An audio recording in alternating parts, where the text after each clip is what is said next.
I don't know if you probably heard this. The cinema industry is literally dying. The problem we have with the film industry is like a lot of films that gets pushed out. There's a need to be real innovation in terms of like the way films are being commissioned, films are being distributed online. This is what short film is like is the future. I think the cure. So Minute Shorts essentially is like some people describe it as like the Netflix of short film. Okay. I see we describe it as Spotify of short film. If it wasn't for lockdown, the business wouldn't exist. So we went for lockdown with active users of maybe 2,000 users on our platform, and the peak of lockdown were about 100,000 users. Our mission is actually to make short film as like a main form of film entertainment. In the future, I want people filmmakers to make short film and to make money with short film. Guys, today's episode is a good one. I'm joined by Janvier Wete, who's the founder of Minute Short. It's a truly global platform that is helping to increase the visibility of short films.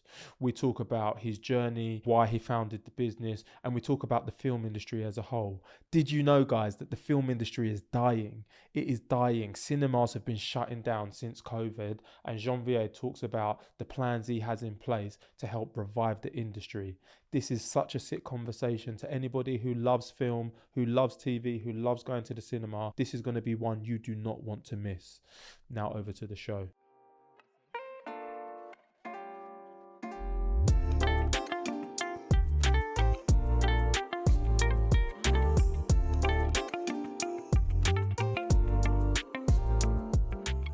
Hi guys, welcome to another episode of What My Best Friend Does, where we talk to guests in the hope of inspiring you to take immediate action to find the career of your dreams. Today, I'm joined by my best friend, the founder of Minute Shorts, Janvier. How you doing, bro? I'm good. Thanks for having me, man. Bro, it's my absolute pleasure. Welcome to the show. Yeah, I'm same here. Thank you. I feel grateful to be here, man. Bro, yeah. We're both happy. we're about to chop it up. Let's chop it up. Let's go. We like to start with a little icebreaker. Yeah. What did you want to be growing up, my bro? Oh damn! So you caught me off guard. You caught me off guard. You know what? As a kid, I was so into a lot of things. Mm-hmm. I started off like the usual. I wanted to be a footballer, then I wanted to become a musician, and then also like I wanted to be an architect design person, and also like also I wanted to be a writer as well. Okay. And then because English wasn't my first language, so I kind of quickly disappeared because like I didn't have that much words to describe stuff. Yeah, so I was really into a lot of things, and most of the things I was into, the things that I just thought was natural to me, like playing football with friends, and then like I mentioned, music or musician, because like I can play piano and guitar and drum as a flex. My god. Yeah, man's flexing on it. 2 minutes and he's flexing. so then that I was like then my brother, I've got a little brother who's actually is a producer now. So so I was kind of a musician, but he was so good. I was like, I can't compete. Yeah. So I let that go really quickly. And then yeah, because it's also weird because as a kid I was not really competitive. So I stopped playing football because I had some kids better than me at football, and I was like, I'm not gonna play. I'm gonna stop playing football. Yeah. And then I was almost taking off a lot of things that people competing against me, and I was like, I can't do this because someone's better than me. And then I just kind of fell in love with film, and eventually that's because like I just love visuals and I love art.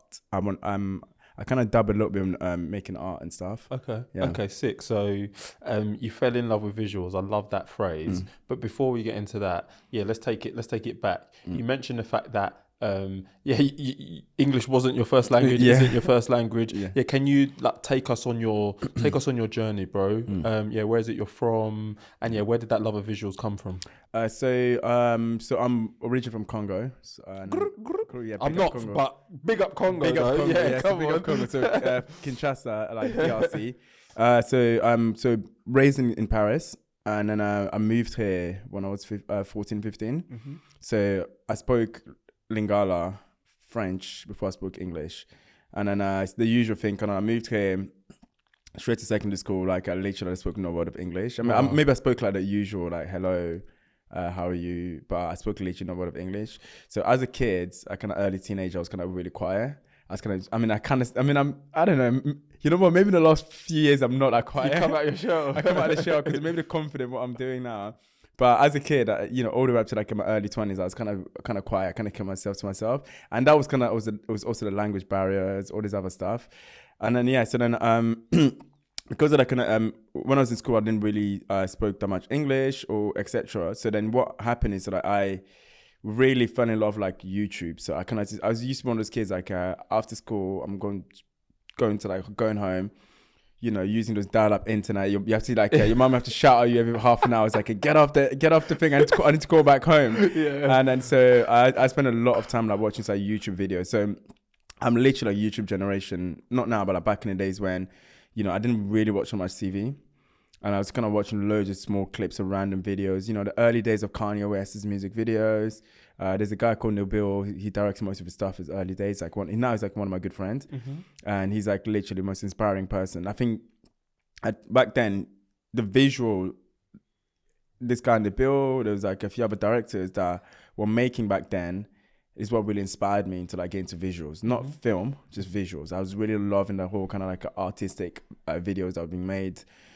And when then that's kind of like what kind of got me into like more the art. But like I mentioned earlier, I was not really into art or film, whatever at the beginning. I was more into like music and sports and other stuff. And then going to like my late teens, like early adulthood, like at 18, 19, then when I started discovering these like amazing just like stuff on YouTube and stuff, and that's what I started falling in love with, just the visuals, that creative videos and stuff. And with that, so were you watching the YouTube to learn English, or were you just watching it because of the visual, or was it a bit of everything, like for the whole experience? Yeah, so actually, one thing I also forgot to mention as well. So like because I spent a lot of time on the internet, so I actually started a blog, okay, I'm gonna test your age as well. Do you remember Blogspot? Yeah. Okay, this is before cool. Tumblr. Yeah. So I had my own Blogspot kind of thing where I was because I spent a lot of time on the internet.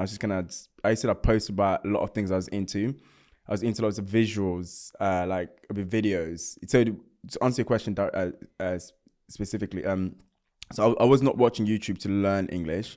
I was watching YouTube because I just love, I don't know, I just stumbled across a lot of visuals I really like. Yeah. Like I mentioned, the videos that were being made back then, like the Frank Ocean early days music videos, you know. The Lenny Baruch collection. And then also like, you know, even then this is like years on, I started discovering like these music videos from like Missy Elliott, like all these like this crazy. Remember the Missy Elliott music video back in the days on MTV? These were amazing.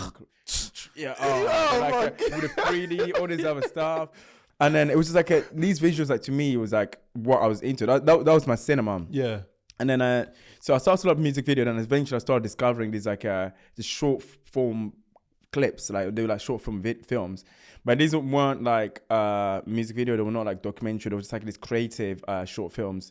So and then I went from YouTube, and I discovered like a Vimeo, and then Vimeo. That's I started like, honestly, Vimeo is like I used to be in a rabbit hole with Vimeo. I was one of those kids.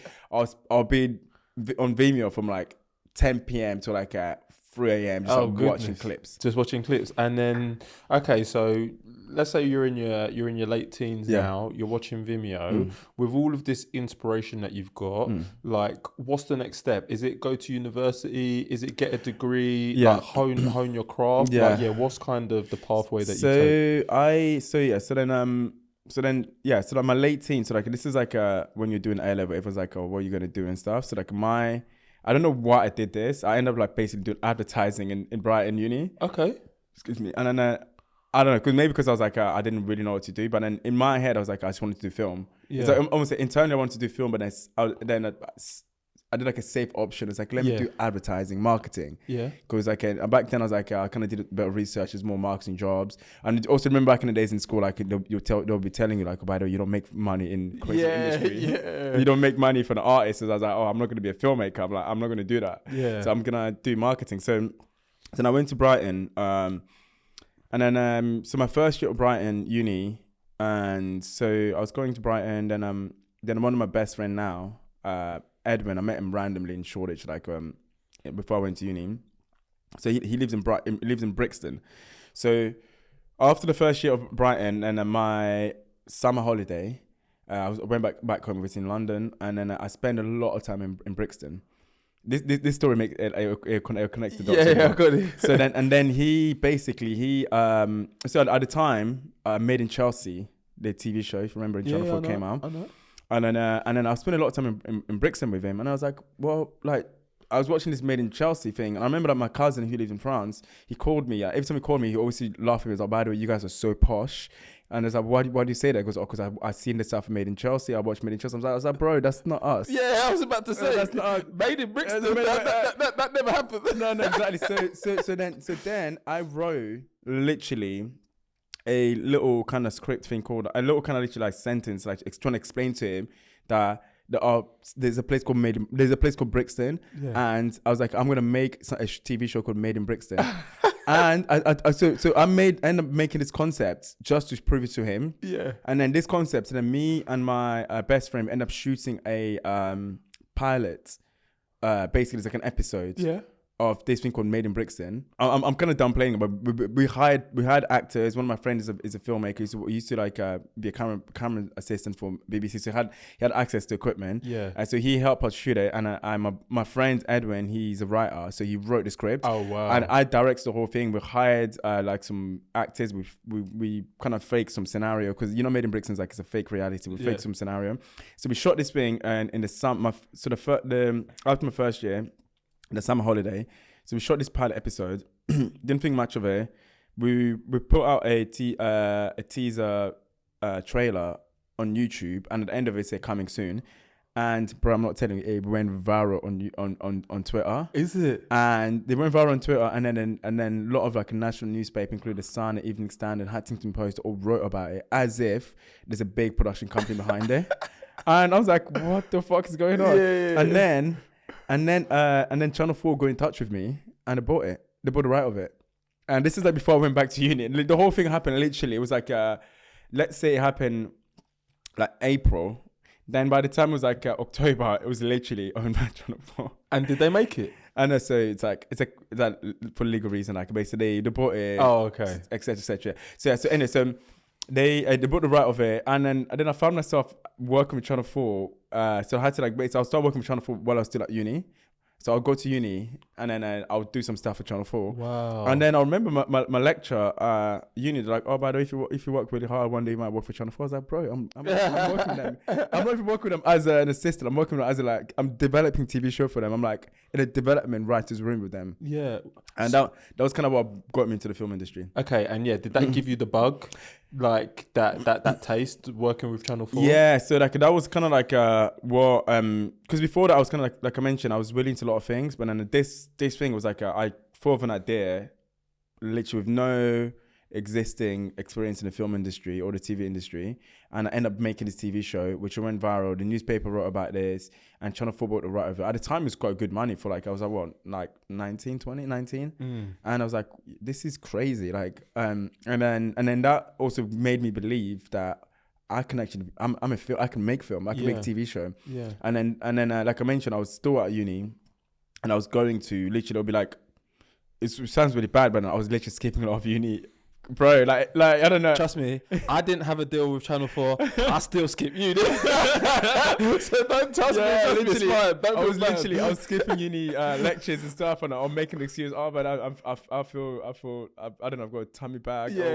Just making like this long. I mean, I wish it was COVID was the reason back then. Guys got COVID. It was before, but they was expecting not to come to uni for weeks. So I was making this excuse, and I'll go back to London. I'll just I'll literally be in a writer's room with loads of TV shows, developing them and shoot some of the stuff.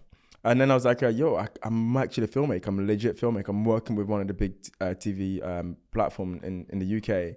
And then in the back of that, then I started shooting commercials because I met some guy who's the head of production on TV on Channel 4. He ended up basically working for this production company.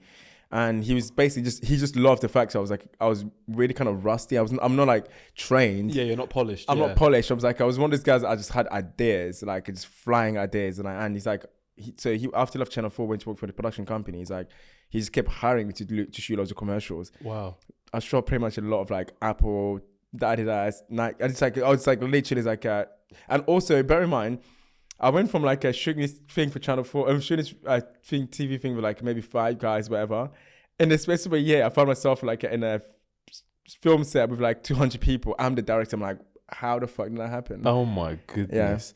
I've got so many questions to ask. The first one is, it sounds like you've always been creative. You mentioned the fact that you've always had ideas. Where did the ideas come from, and how do you generate the ideas? Because I know for me, if you ask me to do something, I don't think I've got the facilities, big man. You know what? So how is it that you go, like, what's your creative process and how do you generate the ideas? So it's crazy one. So like, also another crazy thing is like so the first and foremost, because I think I grew up in just in a really chill family environment. So like my nan brought me up, then my parents brought me up and stuff. And both two people, like my mom and dad, my grandma, they never applied pressure to me. Even till this day, my mom's always like, you can do whatever you want. Yeah. So like, it's really kind of rare from like an African family where you're like, you need to become a doctor, my son. That's the reason for this podcast, bro. You need to become a lawyer, my son. Yeah. And then they start telling, it's quite funny. Sometimes you go to family parties, then the aunties they're bragging about their kids, like whatever, like so my mom's those stuff and never really applied.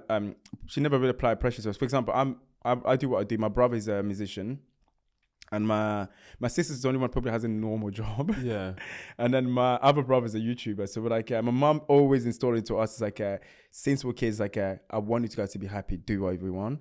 And my dad's always like a kind of co-sign. My dad always like, make sure you get money. Be happy. Make sure money. My dad would like, make sure you get the money. So, which is good. So that's good balance. So because of that, as a kid, I never really had that pressure.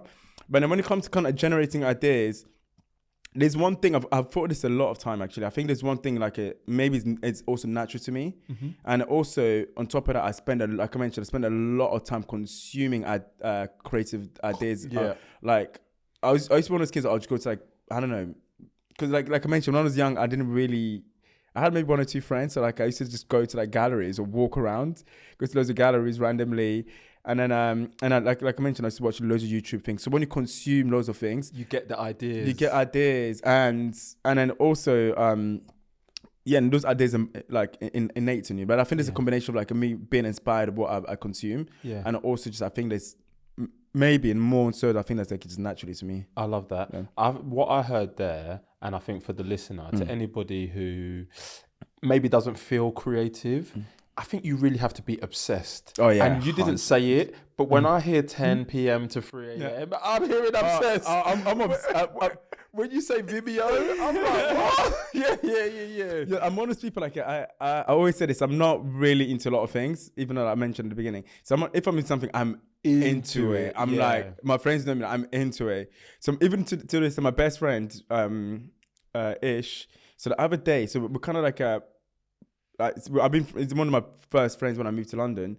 So only like recently, I was like, let's do some stuff together. Okay, let me bring it in. Like, let me bring it to like some of my collaboration stuff I'm doing. Yeah. And so we had a meeting with his partner, and in the meeting, it's like Janvier is one of those guys. He's really not into something, but he's into it. He's into it. And he's, as a kid, he was telling his partners like, even when we were kids, he's one of those guys like he's in something. He's like, I was obsessed with it. So I think. That something is that I'm always like that, yeah. You are obsessed.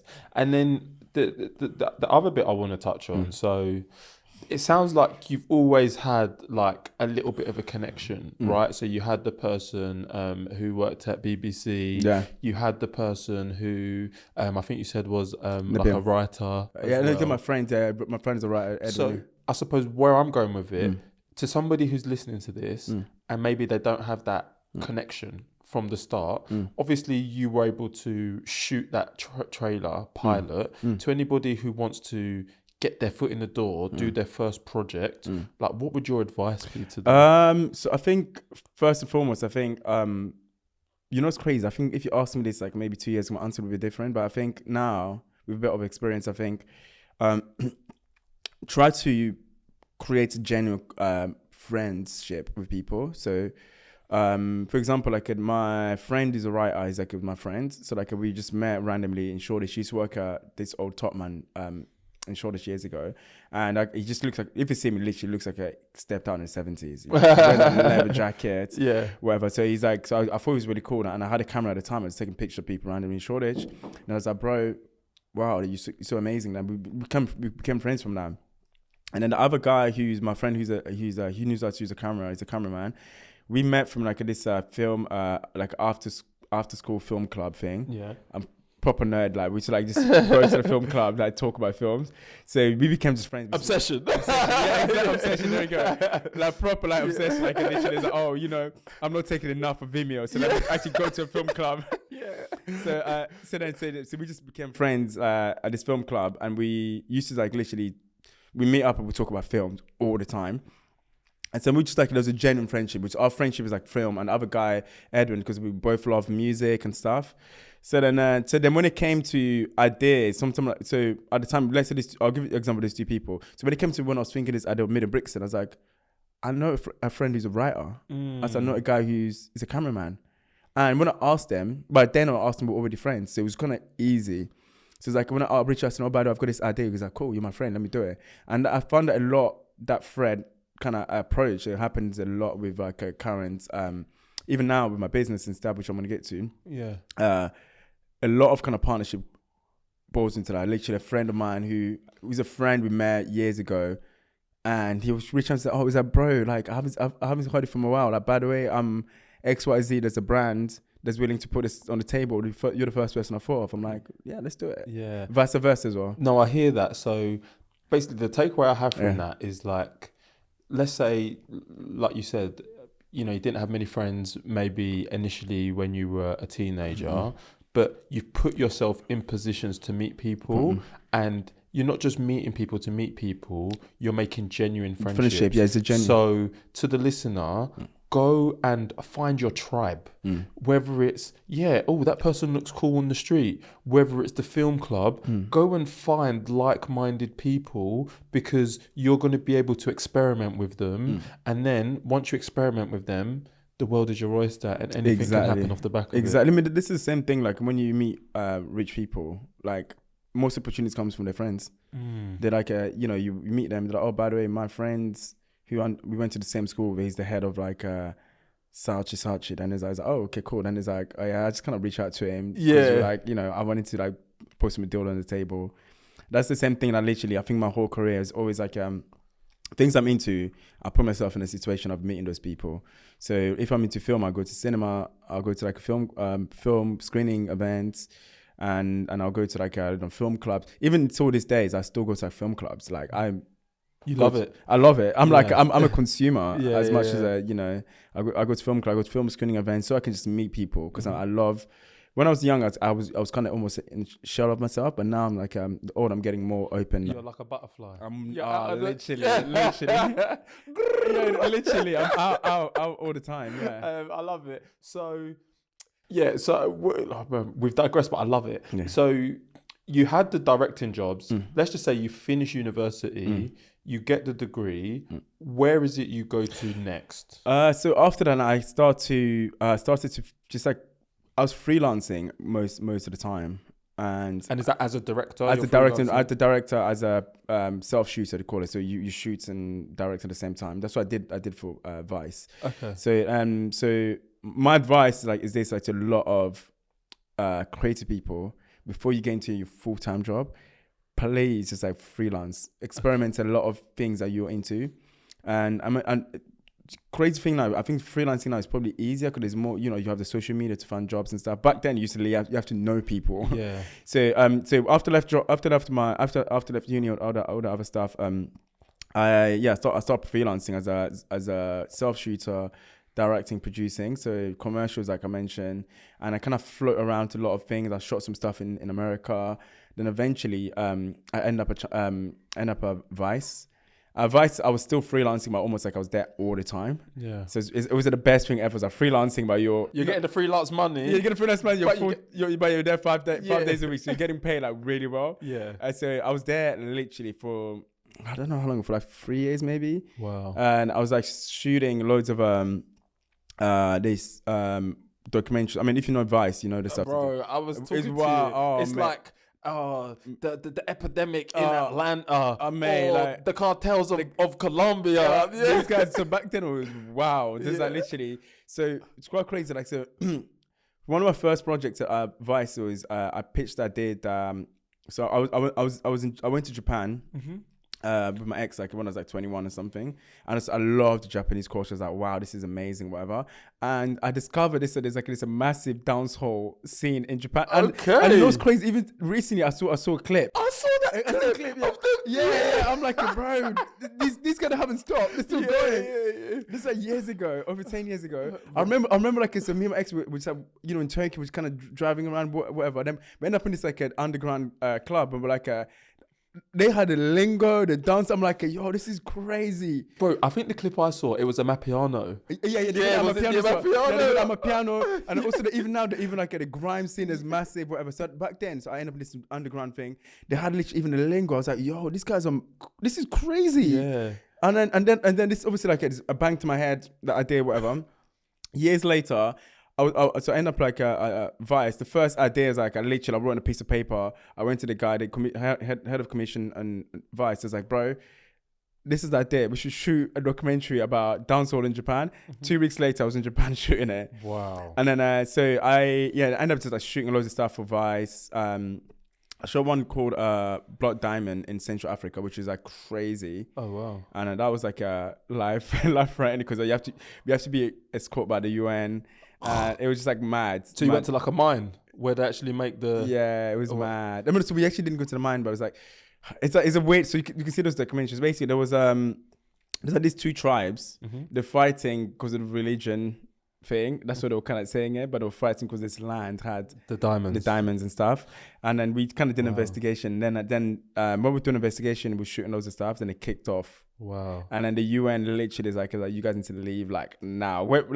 Don't leave your cameras behind. Leave now. Really? Yeah. So my question on that, when you're filming in another country, like how big is the team? Is it you on your own? No. So so for example, that one, there was maybe 15 of us. And you're in charge of everyone? Yes. Wow. Yeah. So, I mean, also I'm African, so it would have been not right to get some white dude doing. I'm like, bro, step aside. Like, this is my I like it. Yeah. So you're in charge of the 15 people at quite a young age. Yeah. Like how... The first question is, how did you feel being in charge of people who I'm presuming were older than you typically? To be honest, I think it's a weird because a lot of my early days career kind of fast track, so it's almost I didn't have time to like process thing. It's literally like I'm there now. Let me just do it. For example, the channel 4 thing I mentioned at the beginning, the hype was like 1920. Yeah. So I was like I saw the thing for Channel 4. Now I'm working with Channel 4. So there's not a lot of kind of processing. There's not a lot of kind of like, oh, by the way, this person's... You got to earn your stripes. You have to earn the stripes. Whatever. I'm like, I'm here now. Just kind of have to get used to it. Yeah. I see literally, also like it's a weird one. I look so young at it as well. So at the time, literally, I was like, I remember like, I still get it to this day. It's weird things. Sometimes when I go to meetings, like they're like, oh, are you the CEO? I'm like, yeah, I am. Sure. So back then it was like literally, I've been a film set. And then they'll be like, oh, yeah, where's the director, the point? And you can see people's face like, oh, is it the guy? And I was like, yeah. So I'm used to it. And also there was not a lot of processing. There's a lot of kind of like, I can do the job. So, and also, you know, I've never really had a bad crew that I worked with. So most of people always respects. I think a lot of kind of like a creative industry I find is like, if you can do the job amazing, people's like, no one cares about your age. It's like I was basically that, yeah. So you let I let my work. You sound like Messi, bro. The Messi of the creative industry. Yeah, I just let my work do the talk. There we go. I like that. Not long thing. And then the other thing I wanted to talk about. So you were young, but then representation, right? So people were taken aback. Maybe it's because you were young, and maybe black. because you were also the only person who was black. Yes. I mean. The reason also start my company, which we're going to get to it, is that's another reason. So my frustration is a lot of the creative industry, especially in the film industry and TV. It was like, I used to be in a lot of places. I look around and I'm like, yo, I'm the only black person here. And there'll be a show that's shot about this, they're shooting about black experience. I'm like, why are we doing this? And there's literally 1% of the people in the crew is black. So there's a lot of kind of like those uncomfortable situations you're in. But then... But those uncomfortable situation, you kind of like, I put my foot down. I was like, this is what I'm here. So you guys are gonna have to get used to it. Like, and from your perspective, why was representation? Because it's a bit better now. Like I've had Ola Christian, he's the CEO of Leville, and he's Big up obviously Ola. helping with representation. Yeah, big up Ola. Why do you think representation was so poor back in the day? I think there's a combination, a lot of things. I think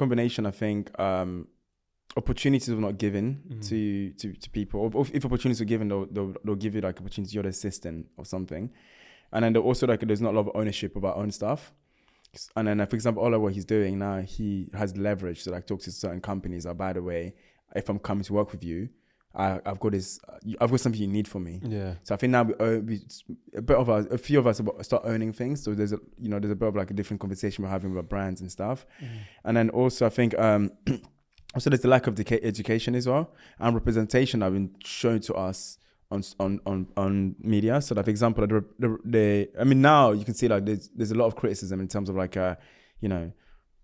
back then it was like the only thing you see on TV black guys being hood. So now it's like those stuff, if you see it, you get shut down really quickly.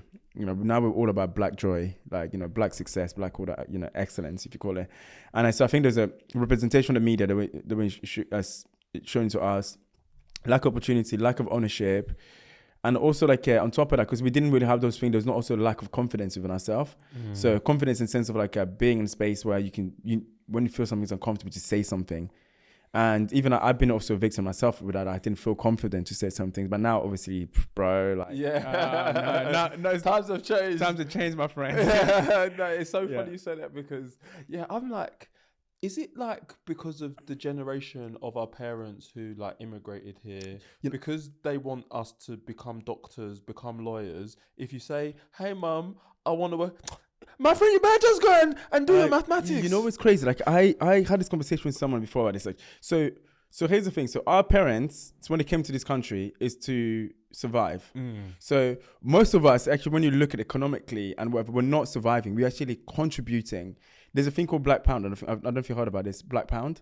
Yeah, I've heard of Black Pound. So basically, we as current people, our generation, we're contributing financially in this country as much as any, white demographic and stuff. So then there's a sense of like a lot of us now is like we're not here to survive. We're not here like, oh, by the way, I'm here temporarily, because that's our parents. And the parents came out, let me stay here, make a bit of money, send it back home or go back home, but we're here to stay. Yeah. So I think that shifts maybe when the way we went from our parents to us, that shifts, and I think like we're now like, by the way, if I'm here to stay, that means that there need to be a lot of things that need to be shifted differently. That means that the way we get shown, the opportunities get given to us, trickle down to us, it needs to be equally spread out. We're not here to like with the same mindset. That's probably another thing. So our parents came in, our parents and older brothers, maybe our uncles, their mindsets were different because of that they didn't really feel they need to like put the foot down on certain things. But now we're here to stay. We're here to kind of contribute. We're here to be actually active members of society, financially, infrastructurally, all this other stuff. That means like that's what like there's a lot of pushback to our generation on, like we need to be seen a certain way. We need to give them respect a certain way, opportunity to be given us a certain way. And like on that, like by the way, well said. I love it. Do you feel like a sense of responsibility? And maybe now is a good time to talk about the origins of Minute Shorts and just helping to increase that representation. I think it's a crazy one, because when I started Minute Shorts, I started with like a different mindset. I think there's much more like a maybe egoistic mindset, which is now it's different. So when I started, I was like, the reason I started because, like we mentioned before, I was in film crew. I was just like, there's not enough stories told about us. There's not enough representation in the crew, and I used to go to film screening events with like, including BBC, all these other people. You're on a film screening, you're like, where's people? It's a bit light in here. Like, the light's a bit too harsh here. Like, there's not enough. Where's representation of us? So, and then at the time before I started my company, I shot a short film. I sent it to loads of film festival. It got rejected, and I was like, what? You knew it was good. I knew the film was good. I wrote it like, this is me. This is amazing. So I was kind of almost a big FU to. I think I was like, I'm gonna start my own film festival, and I'm gonna accept films that get rejected. So I started with almost like an egoistic kind of thing. I'm like, this is like a payback to the way I got treated for this. But now, fast forward as time went on. So when we developed which I'm going to explain what the company is in a bit. When we started developing the company, and then eventually I started to see how much influence, contribution, or responsibility this is having in the communities. Yeah. So like before, I used to say, it's my company. I was like, it's not my company. I think it's everyone's company. People I work with daily, my business and my co-founders. The filmmakers, our partners, our users, or all these of the venue we work with, all these other people, is all of our companies. Yeah. And because of that, I feel like it's a sense of responsibility that this company, the film we showcase, the people we work with, all the film screening we run, the platform, it has to look exactly the way the world we see outside in Hackney. Yeah. So it has to be like a multicultural, it has to be real representation. And do you feel like, so in the films that were, making it to film festivals, they were all of like a similar style. Oh, mate, that's still the problem now. Yeah, it's still there's still the problem. So we have beef with a lot of people. Not beef like in the sense like we clashed a lot of companies establishing film institutions. I'm not going to throw them in some of the name under the bus goes. I don't want. I've had enough lawsuits to me. Like even this year I had enough. Like I'm not spending no more money. So when it comes to So the problem we have with the film industry is like a lot of films that gets pushed out is the same story. Period drama. We've seen enough period drama, bro. Like I don't want to see any more Macbeth. I've seen it all. I've seen a different version of it. Also, period drama in 2024. Like what is going on? So there's a lot of these stories and also a lot of like we just see a lot of this film, like the remake of the same film, bro. And then what they do really well here is every year they'll give one film, a black film that gets commissioned, and then they're like, this is what we've done for you for representation. So last year it was Ryan Lane. You remember the film Ryan Lane? Yeah. And then the year before, I can't remember. There's like every year there's always like one black film is like this is what we've done, and then so they can shut everyone up. And we're like, no, that's not it. Like let's look at the quota, the way you're commissioning films. I'm talking about feature film, not short film. Commissioning films, and let's make a fair commission infrastructure. You're giving money to X amount of like a black community, black directors, Asian directors, Arab directors, white directors. It needs to be like shared equally. But what tends to happen is like the commissioners are giving majorities from our data we have is like over 90% is going to the same. Not the same, going to the same story, like white directors. And is that because it's what works? So like they look at the analytics and like if you look at like the Avengers as an example, we know that superhero, evil person, space, some powers. We know that it's like it hits easy money. Just like with like the repurposing, like Batman. Yeah. If I see another Batman, I'm gonna faint. Yeah. How many? Is it because? But they know that Batman slaps. Okay. So So the problem is that actually recently the data has gone against that now. So before repurposing things that works and stuff. The remake of lots of things. Amen. By the way, I'm one of them. Yeah. It doesn't work. It doesn't actually work because like people feel like they're watching the same thing, and then number two is like so the film industry is run by like an old white man. Old school business model. Is that the Hollywood Foreign Press? It's like it's run like basically the reason why the UK hasn't really the UK film industry they don't really take that much chance because like they're playing it safe. Okay, but the problem is like I don't know if you probably heard this. The cinema industry is literally dying. A lot of cinemas have been closing down since lockdown because people are like, why would I go to cinema? I can watch stuff on Netflix, or Amazon, or you can stream it. Home premiere. You can home premiere, and then one of my friends actually texted me the other day. Goes, bro, you can get this like a box, like you pay like. Hey, no, you can't, no, bro. Don't get us lawsuits, bro. That's a brother, not me. Not me. I've got enough lawsuits in my hand again. I'll pay my Netflix. Exactly. I pay. So there's all these like entertainment. People can watch films in their own comfort zone. So why should you leave the house and go to the cinema? So the cinema industry is dying. Like there's loads of cinemas dying. And people like they're blaming it to, oh, by the way, it's because people like don't want to leave the house. People don't want to leave the house because it's the same old thing. Yeah. So this cinema is dying. Eventually, if the film industry, like as in like the infrastructure, but the way they distribute films, like the way they finance films and stuff, different storyline, especially I'm talking about the UK. If they're not careful, this is gonna be like a dying industry. Mm-hmm. We already start seeing a lot of I'll give an example. A lot of our black actors, what did they do? They all go to America. Shout out Damson Idris. Yeah. Shout out Daniel Kaluuya. Exactly. All you, man. Exactly. Doing fantastic Yeah, things. and Kane was going to the States as well. So and then Michaela caught another one. Yeah. Like, you know, a good friend of mine. So she's in New York now. Like none of them are here because why? Because the way the film industry here is set up is old school, and they're playing it safe. They're like, oh, you know, as long as we can make like X amount of money every year, we're good. We don't want to take no chance. Yeah. Whereas in America, you know, American the way they work, like they just take chances. Like they're like, let's do it, man. Yo, man, we're gonna do this, man. That's my bad American accent impression. So let's take chance, and also with the new development of like social media or this platform, there's a need to be real like innovation in terms of like the way films are being commissioned, films being distributed online, whatever.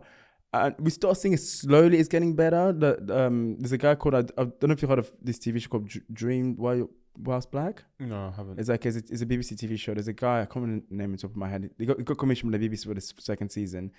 Supercell is a good example. Yeah. So obviously that's a good example. But we need to see more of this. Yeah. More of this, like you know, stepping out the comfort zone, actually giving money to ideas isn't just like the same. Because it bangs. So the bangs, Yeah. and I'm hoping in the back of this.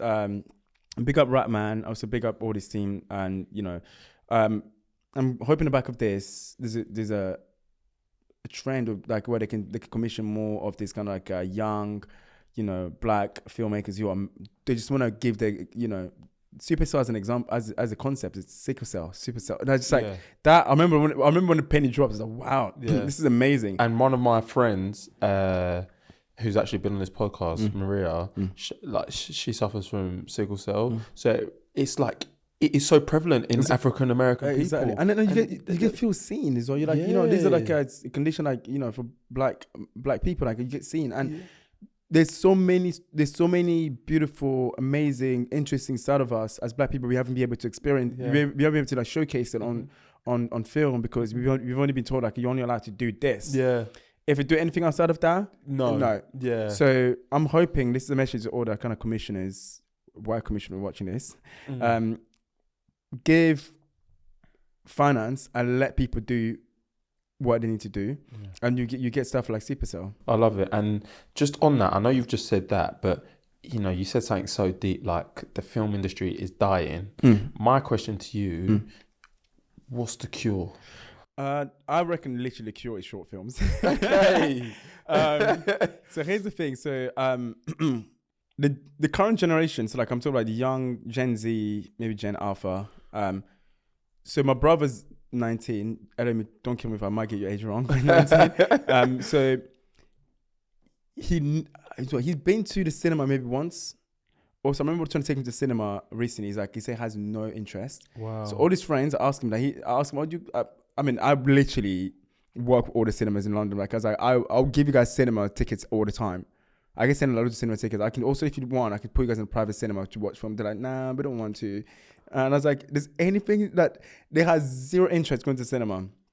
That's one thing. And then number two is we talk about attention span. Yeah. Right. So our generation, we might be okay because like we grew up like pre-social media, and then we kind of, you know, we can bear sitting down for 2 hours watching a film. We knew how it felt when we were kids. Bro, I'm telling you, I was trying to watch The Boys the other day. Yeah. I'm on my phone. Exactly. So my attention is going. Even me, You make bro. me worse. Exactly. Ours is going. Exactly. So we might be there, but we're struggling. Exactly. So the attention span is literally on the floor. So like people's attention span is wrong. Is that bad? And then this is what short film is like is the future. I think the cure. So when you have a generation who the attention span is wrong, is really bad, and I watch stuff in a sequence. Even I watch like I don't know. I watch a film. I watch like a 20 minutes here. Take a little break on my phone. So if you can be given 20 minutes short film to watch the whole to watch thing, then you go for the rest of the day. That's what it is. And there's that, and then there's also the attention span is helping. Also, you could focus on the 20 minutes. You watch something like interesting and go on with your day. And then why short film is interesting, because number one, financially is viable, because you're not having to put up 20 million to make a film, or $1 million to make a film. Making a film like for like, I don't know, 100k at most, maybe 200k at most. And then short film is also like one of those medium that is flexible, because you can watch on your phone. You can watch it on when you're traveling to work, on the commute. You can watch on the airline. You can watch. It's like it's flexibility of places you can watch it. Another thing. And another thing is like because the money is not huge, what tends to happen is like there's a lot of creative freedom. So you get like a diverse of storylines. Storylines that would not be made into features, because features like there's a lot of kind of like less long out the story, because we need to fill this gap of minutes, whatever. Where this one is like you got 20 minutes. We'll make an amazing film. We're gonna get straight to the point, and because of that, is also like there's also less of like restrictions. Like, oh, by the way, you need to include this, and that. You just need to tell your story. Yeah, so there's a lot of kind of like diverse of storyline, diverse of like creativity. Okay, which then brings a fresh new things in cinema or film we don't really see. I think that's the cure. Yeah, and in cinema as well. I've got in cinema specifically. So cinema as a medium, as we always know it. By the way, I talk a lot. No, bro. I'm passionate. I'm captivated. Honestly. I'm passionate about this. Good. Yeah, let's go. I've been deep diving into this thing for like years. Like, and so with cinema, so I always compare like a different creative sector to cinema. So music. The music industry has evolved multiple ways. You have streaming. You go to music concert. I went to Beyonce's concert like last year when she was doing a London thing? Yeah, I think it was last year. Oh mate, like I was not a Beyonce fan, but I came out with my ex was like, bro, I'm a beehive. I'm a religion. I'm wearing a badge. Her stage design was unbelievable. Before we get to the music, her stage design was like in itself. It was like storyline. Yeah. So stage design is amazing. The costume is amazing. The performance is amazing. Even if you're a Beyonce fan, you're like, it's like I'm going to go see her. I'm not just going to listen to. I don't want to listen to music. It's a production. It's a production. So there's incentive for you to go and to go and see this person, to leave your house and go see that person.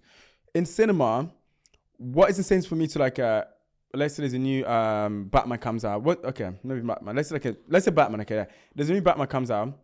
What incentivized me to go to see new Batman? Well, I can wait maybe like in a month's time. I'll watch this on Netflix. Yeah. Or think there's not the reason for it. Like, I'm gonna go sit in a dark room and watch the film for 2 hours and I'm go home. Then there's more to that. There's to be more reason. The cinema needs to do more to give users the reason to leave the house to go to cinema. So because of that, I've got this like weird. I'm still kind of constructing it together, like this blueprint. Days that I kind of been noting down with a good friend of mine, S. Devlin. She's amazing. I don't know. Yeah, okay. S. Devlin does the stage design for pretty much everyone, to like Kanye. Wow. Billie Eilish to She did what's it called? Super Bowl. She does Super Bowl as well. Stage design. If you're listening to this, we want you on. Yeah. You come tell your story next, yeah? I'm gonna get Hashtag obsession.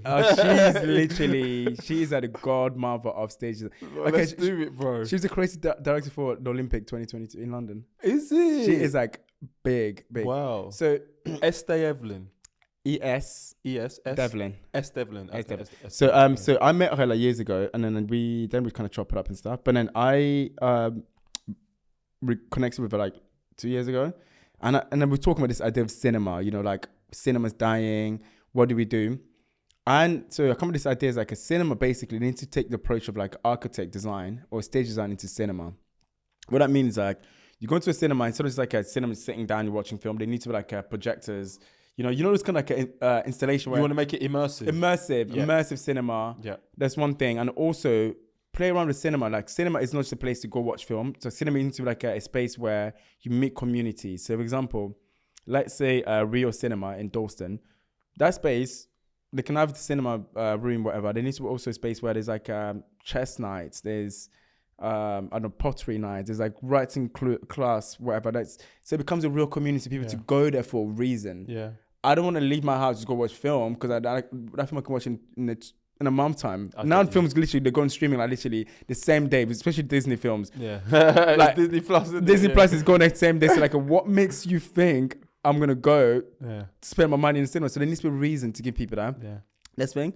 And also another thing the cinema can also do is that for short films, for example, let's say you buy a ticket for 2 hours. There's like maybe in the cinema there's like 5 rooms. There's like a room for like horror films, comedy films, drama, documentary.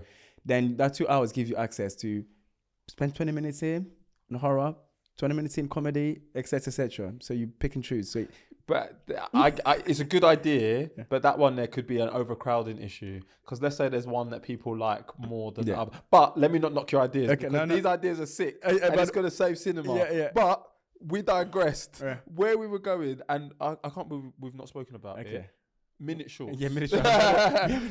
Tell me, what is Minute Shorts? I introduced you as the founder of Minute Shorts, and we ain't got there yet. We ain't got there halfway through. Minute Shorts. Talk to me, bro. Like, what is the company about? Yeah, you kind of spoke about the origins. Yeah, but give us more of an insight into that. Minute Shorts essentially it's like some people describe it as like the Netflix of short film. Okay. I simply describe it as Spotify of short film.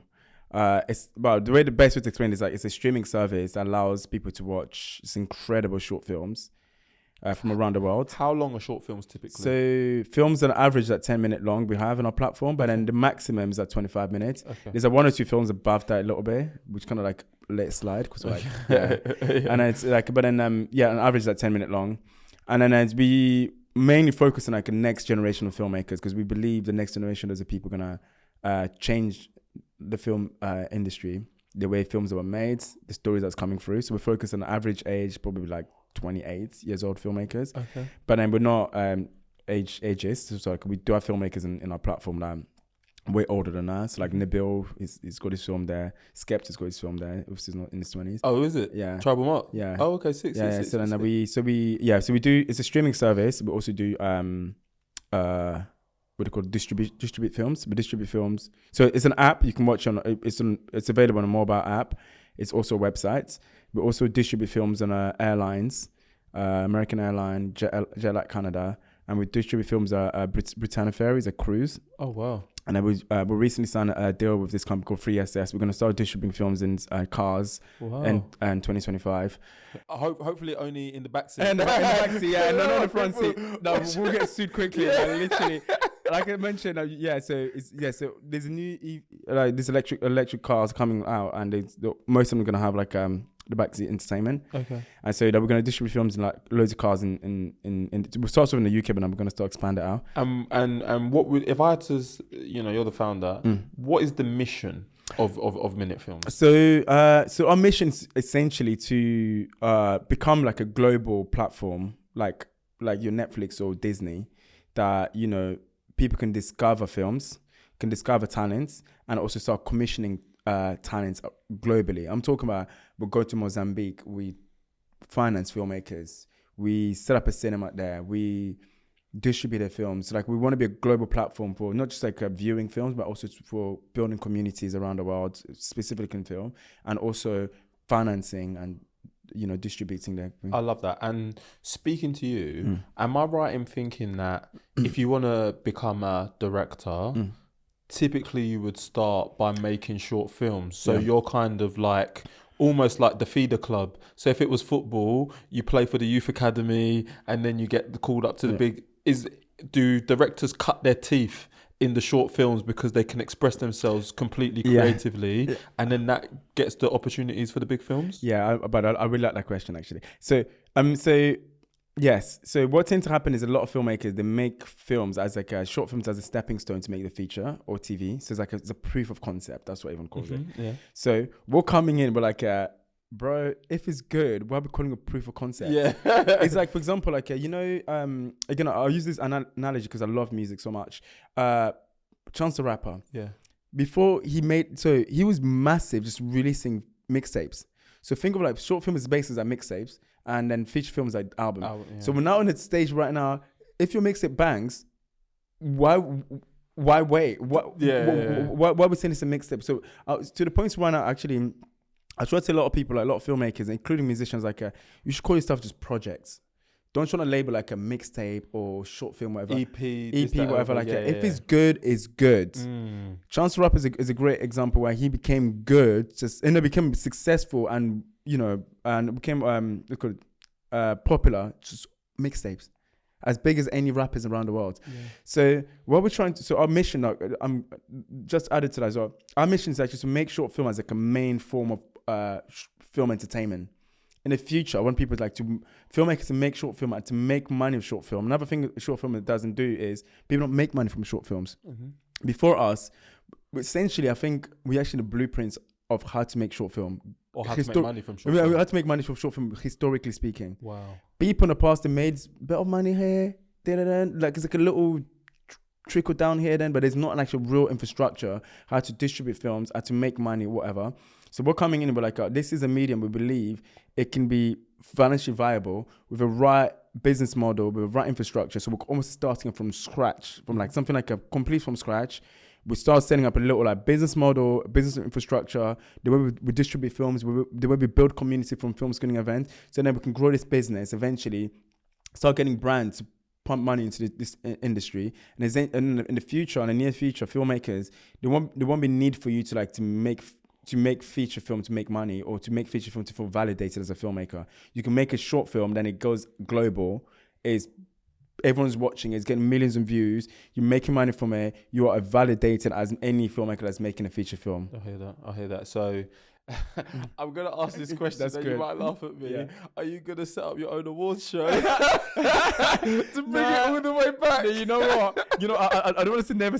One thing I learned, I can never say never. But if you ask me this, I was like, nah, we're not setting up an awards show. You know what's funny? Like even recently, we did like our first kind of festival a few weeks ago.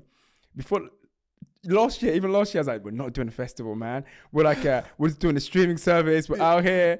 But then, and then opportunity came. I was like, you know what? I went to a few film festivals. Like, these guys are not doing it right, man. Let's show them how it's done. Yeah. So, I don't know. It's not on our forecast. It's not like, because one thing we also try not to do is like, if you go on our platform, there's not like buttons. There's not a viewership that is shown. So only the filmmakers themselves, they get those data. So that's like raw, because if people watch it, they'll watch it. They watch it. Exactly. Seeing a like, throwing a like. Exactly. We want people to love them because you love it. And so we don't show those kind of analytics to like viewers, but we show it to the filmmakers. So like, could they need it for like their work or all this other stuff, or to raise money even. Mm-hmm. So another thing award short does is like it kind of creates groups. Is like, oh, by the way, this is good, this is not good. And the reason I started Minute is actually to remove that. If it's good, it's good. Mm-hmm. So ask the question. I don't know. I don't know if there's gonna be awards show made. I'm joking. And maybe maybe also another thing, like I haven't really like put my focus in terms of what tends to happen most of the time. Like even the festival thing is like I started noticing like I don't really like the festival. So I'm gonna do it myself. I'm gonna do it. You're a doer. Yeah. There are people who talk, and there are people who do. Yeah. You do, so you get stuff done. Yeah, so I haven't really looked into the award show that well. So like maybe if I start paying attention to them, they might be like, nah, man, let's do it. Let's do it. Another thing I wanted to ask about Minute Shorts. So how many users are on the website, and is it free? Yeah, so it's free till October. I think October. So we're releasing a new version of the platform.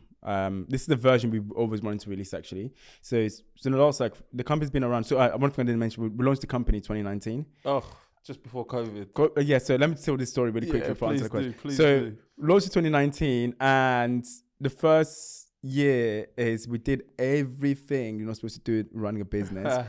We did literally, it was a checklist not to do. We did every single one of them. We're like, spend money on this. We had our own office. It's like a huge office. We said spending money is ridiculous. And then at the end of like 2019, we ran out of money. But like, damn. But then me and my business partner met in January 2020. But like, bro, I told my mate, like, I told my business partner, bro, like, my life was good before this. I'm just running out of money. We need to close this business. Yeah. And I wanted to close the business. I was like, Julian, we need to close this business. He's like, oh yes, let's do it. But then he's like, this idea is good, man, bro. No one is doing it. Like, he's like, he convinced me. He's like, literally, he's like, we're keeping it. Wow. And then he's like, how much you got? I was like, I literally got like 5K. I got 5K as well. Like, put it, but like, literally, like, my last 5K.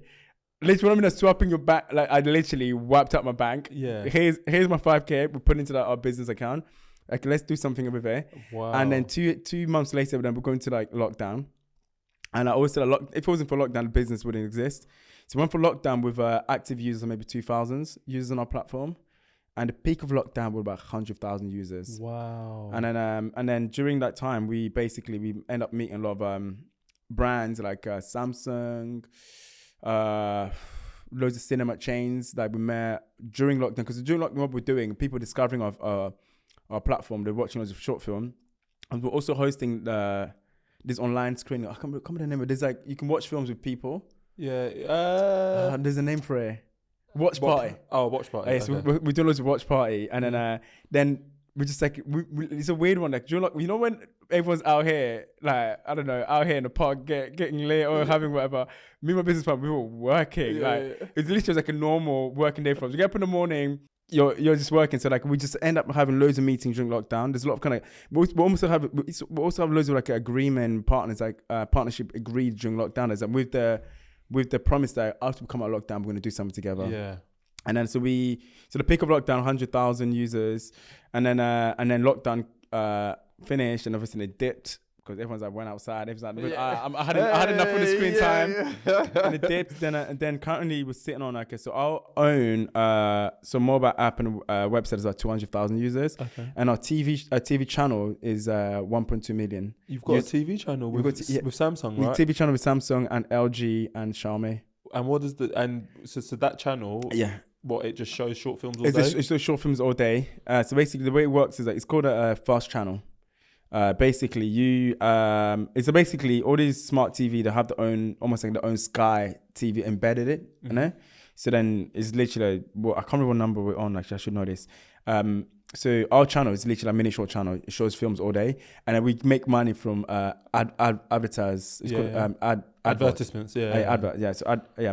So then we sell advert slots to advertisers. That's what literally you can make so much money. That's where most of our money comes from. That and distribution. Our current platform is free to use until the new version that comes at the end of September. Then it's going to be a freemium, so it'll be free to use with restrictions, and there's a premium package which comes with all these free premium packages. Yeah. Okay. And then we also make money from distributions. Oh my goodness. This sounds so sick. I want to get involved, man. Give me some work, man. Give me some work experience. No. Where do I want to go with it next? So yeah, I'm really clear on that. I think I'm clear on Minute Shorts, but now I want to talk to you as a founder, right? Yeah. Because it seems like maybe you didn't want to be a founder, but you've kind of you slipped into this, I literally, right? Yeah. To the listener, you mentioned you made a lot of mistakes. Yeah.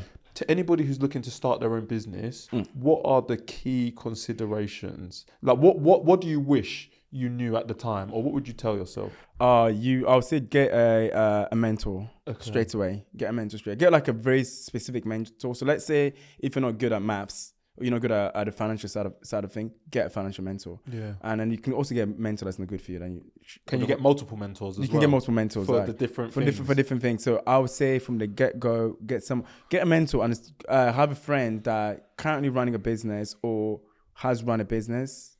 Whether they're successful or not, if it's not successful, that means they made a mistake. They'll be able to tell you this is what didn't go right. Yeah. So don't just look at let me only be someone that's done it. Be someone who, in some ways, be someone who hasn't actually failed. Yeah. They'll be able to give you the blueprint. By the way, this is what went wrong. So I'll say before you code anything, before you do anything, get a mentor. Yeah. And then the second one is what do you call them? Just be very conscious with spending. And almost act broke. Yeah. Make sure everyone I'm broke. No money. And because everyone, as soon as they hear your founder, he must be floating with money. So so founder, then also a mentor, and also make sure you're very conscious with your spends. And then then also I think in terms of mistakes, I think it's a weird one. I think try to only put yourself. Things you're not good at, get someone to do it. For example, I'm a creative in nature. I actually learned business by just running Minute Shorts, and so I'm not good at tech. I'm not good at. I've got a head of content. He's a film buff. He knows so much about film. Like I mentioned to you before, I watch YouTube. I'm not a massive film buff. So when I started Minute Shorts, I was and I thought I can do it myself. I was by the way, let me just do it, whatever. And then Then I quickly hired a CTO, like a tech person, so he can take over the tech side of it because I'm not good at tech. And then I hired a head of content because he knows so much about films. So he can actually take care of that stuff. And then I can focus on what I'm good at. Yeah. So almost like a focus on what you're good at. That means you make less mistakes. And then also hire people who knows things better than you. Yeah. So you can make less mistakes, and also get businessmen so they can help people. Like it's like a lot of like from tax to whatever that is, you're not good at. They can kind of navigate you through all this other stuff, and also have a friend that's run a business, so they can be like almost your advisor. Yeah, I love it. Just on what you said about making sure you focus on the things you're good at. I heard somebody said a quote, Joanna, on this podcast before, and it's always stuck with me. She said, "When you work on your weaknesses, you become strong. When you work on your strengths, you become unique." Yeah. So double down, triple down, quadruple down. That is like what's the person's name? Joanna. Okay, shout to Joanna. Oh my god. Oh my god. I've never actually heard. Yeah. It's so also another thing is okay. So I'm one of the people like my friends always like, oh my god, you work all the time. And I'm working on something. Number one, I'm working on something I'm naturally good at. Yeah. Also, I'm working on something that's my passion, all this other stuff. So to me, yes, I get tired and stuff, but it doesn't really feel like work because I'm doing something and I'm just like good at. And I'm also like that thing. I'm just like honing. I'm like sharpening I'm making it better. That what I'm good at, which being a creative, like the cinema thing ideas are telling about. This is like an idea. It's like I'm such an idea person. Yeah. Yeah. So idea, and then I have a business mentor. I have a business development person where I bring ideas. How do we develop this into an actual business? Yeah, and then they help you. They're helping kind of like structure it. So I'll bring the idea, and then my business partner always tells me, Janvier, stay in that lane. Yeah, we're good. Yeah. I get it. What's the most stressful aspect of being a founder? Oh, damn. Like every day. You're constantly worrying. You know, it's crazy because I used to worry like about it might be like competitors and stuff. Like I'm like, as long as your things is authentic to you, so like also like there's enough room for everyone.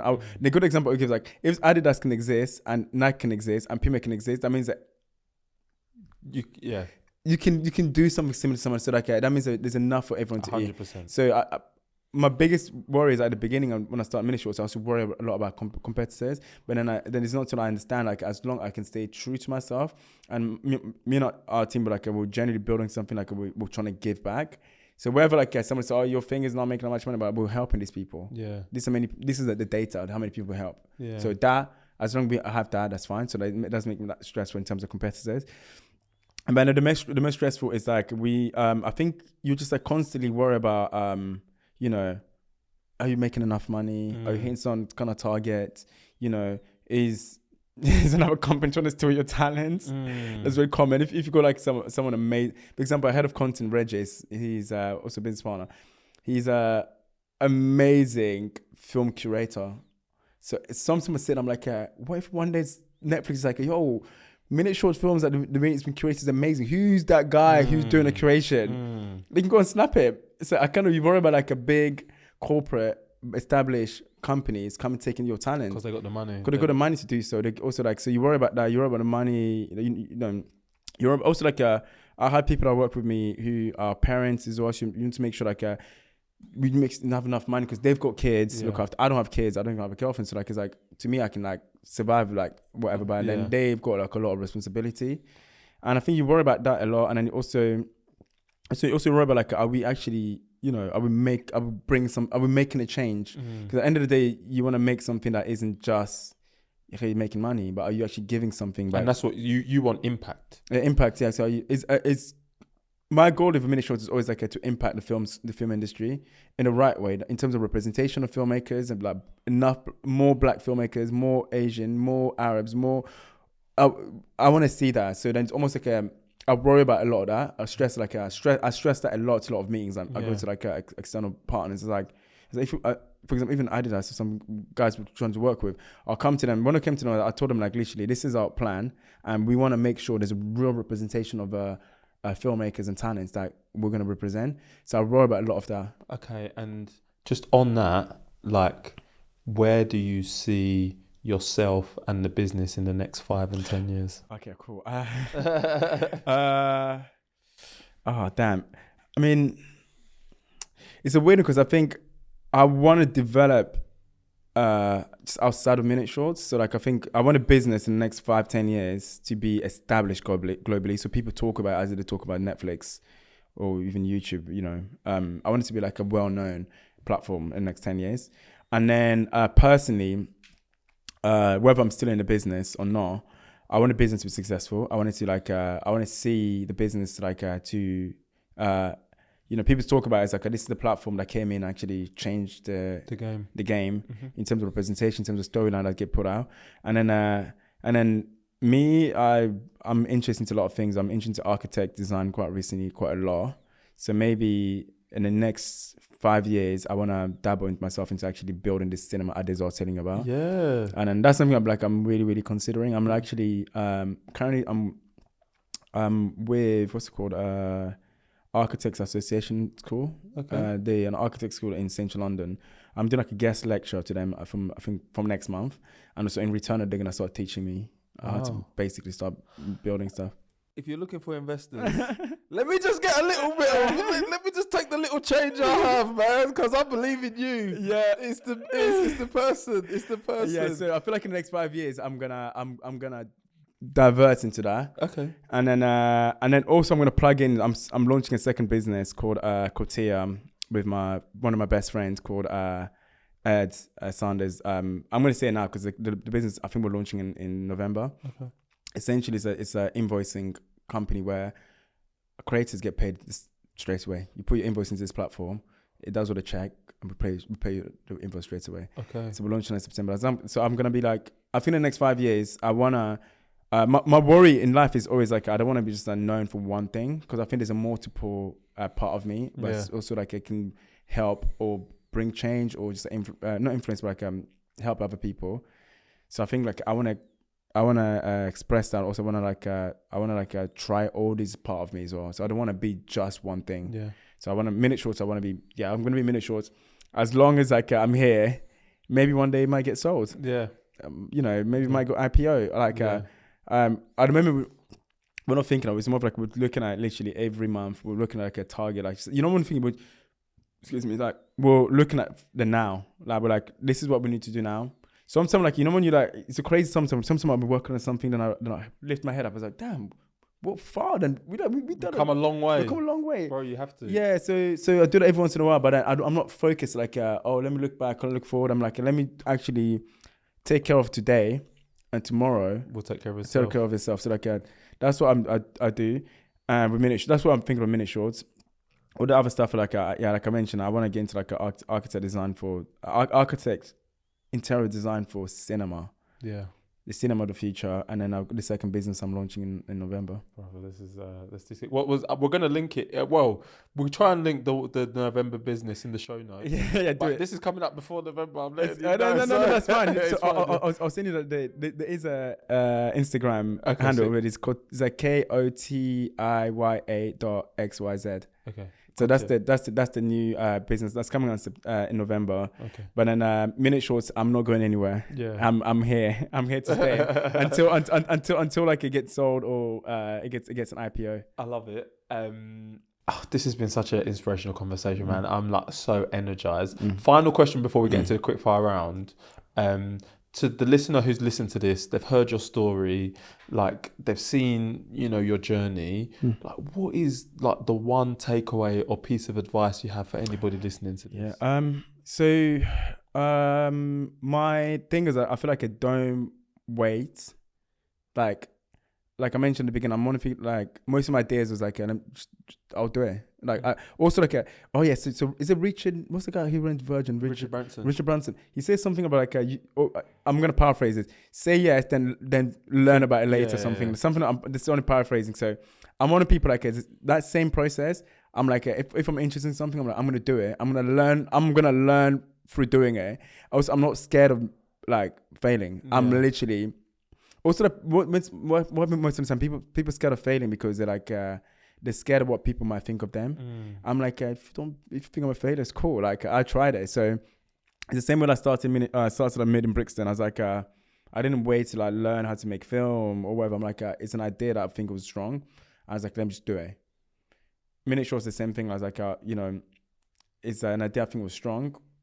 Let me do it. This new ideas of cinema, architect. I'm not an architect. I didn't start architect. But you know it's strong. And I know it's strong idea. Let me do it. I know there's going to be some failing. There's going to be some things. But I'm like, yeah, because I believe the idea is strong, I'll do it. So my advice is like, don't wait till you have every tools, every skills, everything. By then you're probably like, you're over-skilled anyway. So just do it. And then you learn throughout your experience of doing it. Janvier, this has been such a great conversation, bro. Thank you. We got a quick fire round. Are you Let's ready? do it. Let's do it. Let's go. Let's do it. Would you either promote one good one Oh. or promote like 10 average films? Oh, no. I'll promote 10 average films. Okay. Prioritize creative freedom or commercial success? Bro. This is what they're supposed to do. Quick fire. Commercial success. Okay. Yeah. Money or happiness? Oh my God. This is not cool. I'll go for money. Do you know what someone said on this the other day? Manappiness. Oh yeah, I'll go for manappiness. That's it. Manappiness. Shout out Hayden. Yeah. Have a small loyal audience or a massive casual one? Oh, it's small. Okay. Would you rather travel to the past or to the future? To the future. Prioritize industry recognition or audience engagement? Audience engagement. Okay. Focus on festival exposure or online virality? Both. Okay. Who has it easier, men or women? Oh man. Oh my God. We have it easier. Good. Dream dinner guest. Or dream dinner guest. Oh damn. Oh Kanye. Okay. And then finally, you spoke about projects. What would your dream project be? I mean, you've kind of mentioned it, but yeah, if you had a dream person or project to work on, what would it be?